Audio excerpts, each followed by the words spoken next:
Hello guys, कैसे हैं आप सब। मैं प्रियंका आर्या जनरल साइंस की इस क्लास में आप सब के लिए साइंस के टॉप 20 मोस्ट इम्पॉर्टेंट क्वेश्चन लेके आऊँ। ये क्वेश्चन आपके रेलवे एनटीपीसी और ग्रुप डी के एग्जाम के लिए बहुत ही हेल्पफुल होंगे। आज के इस वीडियो में हम साइंस के top 20 most important question discuss करेंगे। उन क्वेश्चन से रिलेटेड एक्स्ट्रा फैक्ट्स जानेंगे, इसलिए इस वीडियो को पूरा एंड तक देखना। हमारे चैनल पर रेलवे एनटीपीसी व ग्रुप डी के लिए जनरल साइंस के 500 मोस्ट इंपॉर्टेंट क्वेश्चन की सीरीज चल रही है। इसमें मैं 100 क्वेश्चन डिस्कस कर चुके हैं। अगर अभी तक आपने उन वीडियोज को नहीं देखा तो हमारे चैनल की प्लेलिस्ट में जाइए, वहाँ से वीडियो देख लीजिए। और अगर आपको उन क्वेश्चन की पीडीएफ चाहिए तो पीडीएफ के लिए हमारे टेलीग्राम चैनल को ज्वाइन कर लीजिए। टेलीग्राम चैनल की लिंक आपको डिस्क्रिप्शन बॉक्स में दी गई है। तो चलिए हमारा डिस्कस करते हैं 101 क्वेश्चन। कह रहे हैं कि वह जीव कौन सा है जो वायु प्रदूषण को मॉनिटर करता है। तो लाइकेन एक ऐसा जीव है जो एयर पोल्यूशन को मॉनिटर करता है। लाइकेन की उपस्थिति के आधार पर निर्धारण किया जाता है कि इस स्थान पर वायु प्रदूषण है कि नहीं है। तो इस क्वेश्चन का राइट आंसर ए है। अब इसके हम अदर ऑप्शन के बारे में डिस्कस करते हैं, जैसे बैक्टीरिया। तो बैक्टीरिया की खोज सर्वप्रथम किसने की थी? एंटनी वॉन लिवेनहॉक ने। शैवाल का अध्ययन करते हैं फाइकोलॉजी के अंतर्गत। कवक का अध्ययन करते हैं माइकोलॉजी के अंदर। इस तरह से क्वेश्चन आपके एग्जाम में अक्सर पूछे जाते हैं, तो इंपॉर्टेंट पॉइंट नोट करते जाइए। नेक्स्ट क्वेश्चन डिस्कस करते हैं। नेक्स्ट क्वेश्चन करें, परमाणुवीय नाभिक की खोज किसने की थी? एटॉमिक न्यूक्लियस की खोज की थी आपके रदरफोर्ड ने। इस क्वेश्चन का राइट आंसर ए है। अगर आपको इन क्वेश्चन के आंसर आ रहे हैं तो आंसर कमेंट बॉक्स में दीजिए, या फिर आपका स्कोर कितना रहा 20 क्वेश्चन में, आपके कितने क्वेश्चन सही रहे आप हमें कमेंट बॉक्स में बताइएगा। नेक्स्ट क्वेश्चन डिस्कस करते हैं। नेक्स्ट क्वेश्चन आपका कह रहा है कि जो परमाणु होता है जिनमें प्रोटॉनों की संख्या समान हो परंतु न्यूट्रॉनों की संख्या भिन्न भिन्न होती है, उससे क्या बोलते हैं? जिसमें प्रोटॉनों की संख्या समान होती है परंतु न्यूट्रॉनों की संख्या अलग अलग होती है, उससे हम आइसोटोप समस्थानिक कहते हैं। तो इस क्वेश्चन का राइट आंसर आपका डी है। अगर प्रोटॉनों की संख्या सेम है तो आपके आइसोटोप्स होते हैं। अगर न्यूट्रॉनों की संख्या सेम होती है तो आपके सम न्यूट्रॉनिक होते हैं। तो इस क्वेश्चन का राइट आंसर आपका सी है। नेक्स्ट क्वेश्चन डिस्कस करते हैं। नेक्स्ट क्वेश्चन करें, फसलों पर डीडीटी का छिड़काव किस प्रकार का प्रदूषण उत्पन्न करता है? तो आप वर्तमान में क्या डीडीटी को बैन कर दिया चुका है, लेकिन डीडीटी के छिड़काव से क्या होता था? आपका मृदा तथा जल प्रदूषण होता था। पहले क्या होता था, फसलों में डीडीटी का छिड़काव किया जाता था जिससे मृदा तथा जल का प्रदूषण होता था, इसीलिए गवर्नमेंट ने डीडीटी को बैन कर दिया है। तो इस क्वेश्चन का राइट आंसर आपका सी है। अब इसका नेक्स्ट पॉइंट डिस्कस कर लेते हैं। जिससे आपका कह रहा है कि डीडीटी का फुल फॉर्म क्या होता है? तो डीडीटी का फुल फॉर्म होता है डाईक्लोरो डाईफिनाइल ट्राईक्लोरो एथेन होता है। और सबसे प्रथम इसका पहले प्रयोग कब किया गया था? तो इसका पहले प्रयोग किया था मलेरिया के इलाज के लिए, लेकिन 1950 से इसका प्रयोग कृषि के एग्रीकल्चर में भी किया जाने लगा था, और प्रेजेंट टाइम में क्या किया गया? इसको बैन कर दिया गया है। अब मलेरिया किसके माध्यम से होता है? तो मादा एनफ्लूएंजा मच्छर के काटने से मलेरिया नामक रोग होता है। मलेरिया रोग में कुनैन नामक औषधि का प्रयोग करते हैं। कुनैन कहाँ से प्राप्त होती है? तो सुनकोना पेड़ की छाल से प्राप्त होती है। नेक्स्ट क्वेश्चन डिस्कस करते हैं। और जो मैं इंपॉर्टेंट पॉइंट्स बता रही हूँ इसे नोट करते जाइएगा और इसका रेगुलर वे पे रिविजन करते रहिए। एग्जाम टाइम में सीरीज आपके लिए बहुत ही हेल्पफुल होगी। नेक्स्ट क्वेश्चन कह रहा है, एटम में न्यूट्रॉन की खोज की थी।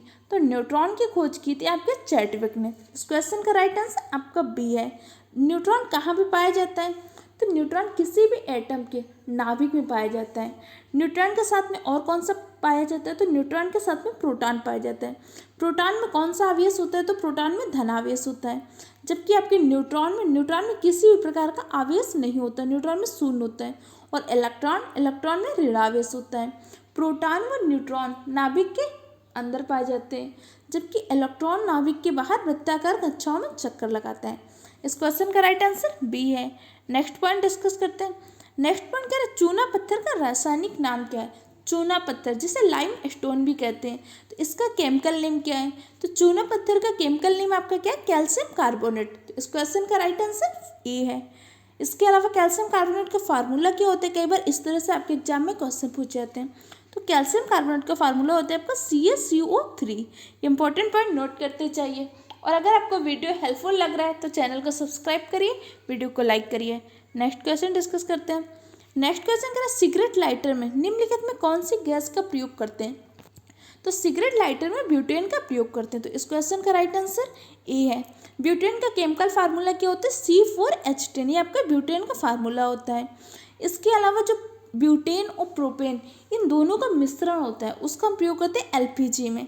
एलपीजी का फुल फॉर्म क्या होता है? लिक्विड पेट्रोलियम फाइन गैस, जिसे सामान्यतः हम घर में एलपीजी गैस का प्रयोग करते हैं। इसमें आपका प्रोपेन व ब्यूटेन का मिश्रण होता है। तो इस क्वेश्चन का राइट आंसर ए है। अब इसके हम अदर ऑप्शन के बारे में डिस्कस कर लेते हैं। जैसे आपका प्रोपेन है, तो प्रोपेन क्या होता है? प्रोपेन और ब्यूटेन का मिश्रण ही तो एलपीजी गैस में प्रयोग करते हैं। और प्रोटेन एक प्रकार का ज्वलनशील हाइड्रोकार्बन गैस है, जबकि आपका रेडॉन रेडॉन एक प्रकार का रेडियोधर्मी गैस है जो मिट्टी, चट्टानों आदि से निकलती है। अभी रेडॉन के बारे में एक रिसर्च की जा रही है कि जैसे भूकंप का आने का पता रेडॉन गैस के द्वारा लगाया जा सकता है। अभी रिसर्च कंप्लीट नहीं है, बल्कि ये रिसर्च की जा रही है कि जैसे भूकंप आता है तो रेडॉन की मात्रा में क्या होता है? परिवर्तन होता है। उसका पता लगा सकते हैं कि भूकंप आने वाला है कि नहीं। इसका एक रिसर्च किया जा रहा है किससे? रेडॉन गैस के द्वारा। अब भूकंप से रिलेटेड कुछ इंपॉर्टेंट पॉइंट आप समझ लीजिए। भूकंप का मापन किसके माध्यम से करते हैं? सिस्मोग्राफ के माध्यम से।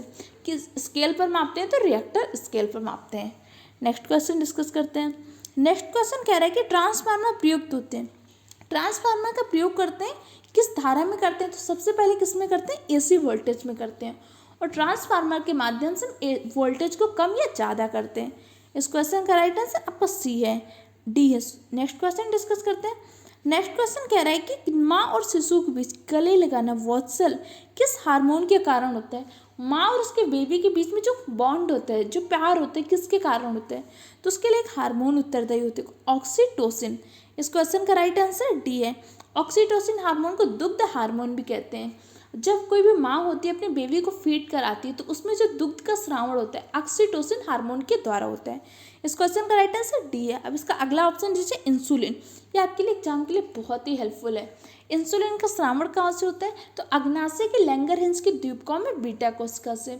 इंसुलिन का काम होता है कि ग्लूकोज को ग्लाइकोजन में परावर्तित करता है।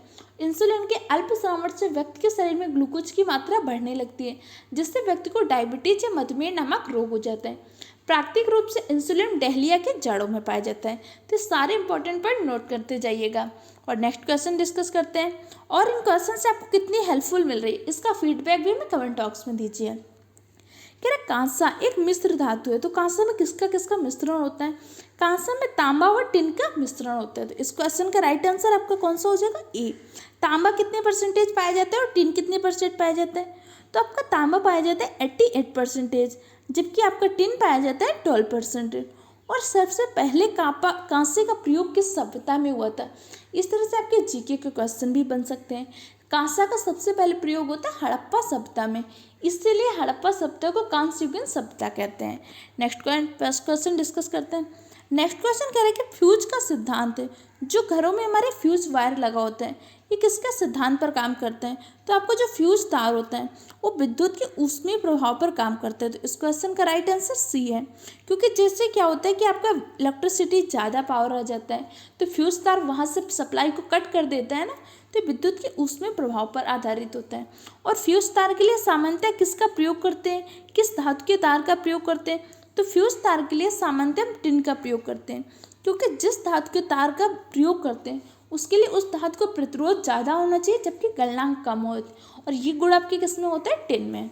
और जबकि घरों में जो वायर होता है तो वायर किसका बना होता है? कॉपर का, तांबे का बना होता है। और विद्युत के सर्वोत्तम सुचालक धातु होती है आपकी चांदी, लेकिन चांदी के महंगे होने के कारण कॉपर का प्रयोग करते हैं। नेक्स्ट क्वेश्चन डिस्कस करते हैं। नेक्स्ट क्वेश्चन करें निम्नलिखित एसआई यूनिटों में कौन से सही सुमेलित नहीं है? इस तरह से क्वेश्चन आपके रेलवे एनटीपीसी में अक्सर पूछे जाते हैं। इसमें क्या होता है, आपको चारों ऑप्शन आने चाहिए, तभी आप सही आंसर का चूज कर सकते हैं। पहला कह रहे हैं कार्य ऊर्जा की, तो कार्य की इकाई आपकी ऊर्जा होती है, तो आपका पॉइंट सही है। सेकंड कह रहे हैं बल का आपका मात्रक होता है न्यूटन, ये भी सही है। द्रव्यमान किलोग्राम का होता है, ये भी आपका पॉइंट सही है। दाब डाइन, जबकि दाब का डाइन नहीं होता, ये आपका गलत है, क्योंकि दाब का क्या होता है? पास्कल। फिर डाइन किसका होता है? तो डाइन आपका बल का होता है। तो इस क्वेश्चन का राइट आंसर आपका क्या हो जाएगा? डी, क्योंकि आपको चूज क्या करना है तो कौन सा गलत, तो राइट आंसर आपका क्या हो जाएगा? डी हो जाएगा। और जो इंपॉर्टेंट पॉइंट मैंने आपको बताया उनको नोट कर लीजिएगा। नेक्स्ट क्वेश्चन डिस्कस करते हैं। नेक्स्ट क्वेश्चन करेंगे निम्नलिखित में कौन वायुमंडल में ओजोन परत की मोटाई नापने वाली इकाई है? ओजोन परत की मोटाई मापने के लिए हम डॉप्सन का प्रयोग करते हैं। इस क्वेश्चन का राइट आंसर आपका बी है। डॉप्सन के माध्यम से ओजोन परत की मोटाई का मापन करते हैं। और ओजोन परत में छिद्र होने के कारण जो यूवी रेज होती है, अल्ट्रावायलेट रेज, ये हमारे वहाँ पे आ जाती है पृथ्वी में, जिससे क्या हो रहा है, अलग अलग प्रकार की बीमारियाँ, जिससे मोतियाबिंद, त्वचा से संबंधित डर्मेटाइटिस नामक रोग होते हैं, ये किससे होते हैं, यूवी रेज से। और यूवी रेज आपके 3 प्रकार की होती हैं, अल्ट्रावायलेट यूवी ए होती है, बी होती है और सी होती है। 3 प्रकार की यूवी रेज होती हैं और सबसे खतरनाक पूछेगा तो सबसे खतरनाक आपकी सी होती है। यूवी सी जो होती है सबसे खतरनाक रेज होती है। जैसे आपसे अपनी सनस्क्रीन जो क्रीम होती है, जो आपने देखी होंगी अलग अलग क्रीम होती है, तो उसमें क्या होती है, एक ऐसी होती है कि जो क्या करते हैं, यूवी रेज को रिफ्लेक्ट कर देती है। इसके माध्यम से हमारी स्किन क्या होती है, चमकदार दिखाई पड़ती है। तो जितनी भी ब्यूटी में सनस्क्रीन की क्रीम होती है उसमें क्या होता है, ऐसा पदार्थ मिलाते हैं जो क्या करते हैं, यूवी रेज को रिफ्लेक्ट करता है। इस क्वेश्चन का राइट आंसर बी है। नेक्स्ट क्वेश्चन डिस्कस करते हैं। नेक्स्ट क्वेश्चन करें, HYV का फुल फॉर्म क्या होता है। तो HYV का फुल फॉर्म होता है आपका हाई यील्डिंग वैरायटी। तो इस क्वेश्चन का राइट आंसर सी है। इस तरह से आपके पास देखिए, जब आपको पता है कि रेलवे NTPC व ग्रुप डी की टेंटेटिव एग्जाम डेट घोषित की जा चुकी है, इसलिए जो भी टाइम है इस टाइम का बहुत अच्छे से यूटिलाइज करिए, अपने सिलेबस का अच्छे से रिवीजन करते रहिए। आपको पता है कि आपके 40 नंबर के क्वेश्चन GK GS से आएंगे, जिसमें आपके 30 नंबर के तो आपके साइंस और GK से आएंगे और 10 नंबर के आपके करंट अफेयर्स से आएंगे। तो ये जो हमारे यहाँ 500 क्वेश्चन की सीरीज चल रही है, इस सीरीज को देखिए आपके जनरल साइंस के सारे क्वेश्चन आसानी से कवर हो जाएंगे, क्योंकि इसमें 500 क्वेश्चन के साथ साथ हर क्वेश्चन में आपको काफ़ी सारे एक्स्ट्रा फैक्ट्स बताती हूँ जो आपके लिए बहुत ही हेल्पफुल होगा। इसलिए इसको रेगुलर वे पे देखते रहिए और नोट्स बना के रेगुलर वे पे रिवीजन करते रहिए। नेक्स्ट क्वेश्चन डिस्कस करते हैं। नेक्स्ट क्वेश्चन आपका कह रहा है, वायुमंडल में प्रकाश के विसरण का कारण होता है। वायुमंडल में प्रकाश के विसरण का कारण होता है वायुमंडल में उपस्थित धूल कण। तो इस क्वेश्चन का राइट आंसर बी है। अब जैसे आकाश नीला क्यों होता है, सूर्योदय और सूर्यास्त के समय सूर्य लाल दिखाई देता है, ये किसके कारण होते हैं, प्रकाश के प्रकीर्णन के कारण। इस क्वेश्चन का राइट आंसर बी है। नेक्स्ट क्वेश्चन डिस्कस करते हैं। नेक्स्ट क्वेश्चन कर मच्छरों के नियंत्रण और प्रयोग की जाने वाली कीट मच्छी मछली है। कौन सी मछली है जिसका प्रयोग मच्छरों के नियंत्रण के लिए किया जाता है। तो गेप्सुआ। गेप्सुआ एक प्रकार की ऐसी मछली है जिसका प्रयोग मच्छरों के नियंत्रण के लिए किया जाता है। इस क्वेश्चन का राइट आंसर सी है। नेक्स्ट क्वेश्चन डिस्कस करते हैं। नेक्स्ट क्वेश्चन कर पसीने का मुख्य उपयोग क्या होता है। हमारे शरीर में जो श्वेत ग्रंथियाँ होती हैं, श्वेत ग्रंथियाँ जिसे एक्लाइन भी बोलते हैं, इसके माध्यम से पसीने का स्राव होता है। पसीना जल व लवण का संतुलन करके ताप का नियंत्रण करने में सहायक होता है। तो इस क्वेश्चन का राइट आंसर आपका ए हो जाएगा। ताप का नियंत्रण करते हैं किसके माध्यम से, हमारे शरीर में जो स्वेट पसीना आता है। नेक्स्ट क्वेश्चन डिस्कस करते हैं। नेक्स्ट क्वेश्चन का सिर में हड्डियों की कुल संख्या होती है। तो हमारे सिर में हड्डियों की कुल संख्या होती है 29। क्वेश्चन का राइट आंसर सी है। और सिर में एक आपकी हाइड नामक अस्थि पाई जाती है। कई बार एग्जाम में इस तरह से क्वेश्चन पूछे जा चुके हैं। हाइड नामक अस्थि कहाँ पे पाई जाती है, तो आपके सिर में पाई जाती है। इसी प्रकार आपके फेस में 14 अस्थियाँ होती है। आपकी कितनी होती है, 14 बोन्स होती हैं।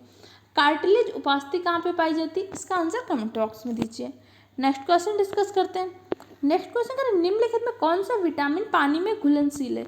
जल में घुलनशील विटामिन, विटामिन बी और विटामिन सी, ये 2 ऐसे विटामिन हैं जो जल में घुलनशील है। तो इस क्वेश्चन का राइट आंसर आपका बी हो जाएगा, विटामिन बी व सी। इसके अलावा जो आपके विटामिन बचते हैं वो आपकी किसमें, वसा में घुलनशील है। जैसे विटामिन डी है, विटामिन ई है, विटामिन के, ये चारों विटामिन आपके किसमें, वसा में घुलनशील विटामिन है। इसे शॉर्ट फॉर्म में आप डेका करके याद कर सकते हैं। विटामिन की कमी से होने वाले रोग, विटामिन के केमिकल नेम से, इस तरह से क्वेश्चन आपके एग्जाम में अक्सर पूछे जाते हैं। जैसे आपका विटामिन बी होता है, विटामिन बी कॉम्प्लेक्स के अंतर्गत अलग अलग विटामिन आते हैं, जैसे vitamin B1, B2, B3, B5, B6, B12, ये सब आपके क्या आते हैं, बी कॉम्प्लेक्स के अंतर्गत।